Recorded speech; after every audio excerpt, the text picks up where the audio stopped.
What's your secret? Okay, so I always say there are no rules to charcuterie, right? You can do sweet and savory, sweet and salty, salty and savory.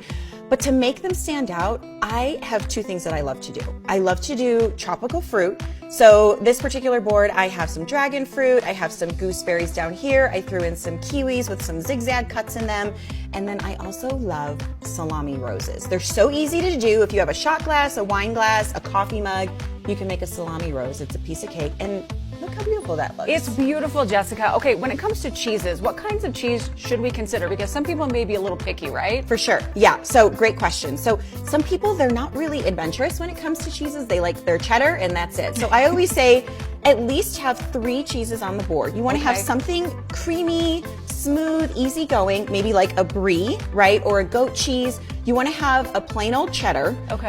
Right here I've used an English white cheddar. It's really creamy, really smooth, has a nice sharp taste to it.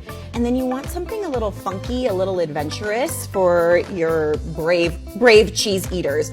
So I've included a Cotswold here, which I love. It has a little bit of an oniony flavor to it, yum. but a sharp cheddar flavor to it. It's so good. And then I also included some sheep's milk machengo, which is fantastic. This also doubles as a cracker too. Yum. Oh, good idea. A little bit harder so you can put something else on it. Exactly. So something kind of like elementary, like a cheddar, something creamy, smooth, like a brie, and then something fun and funky. Well, it is all so beautiful.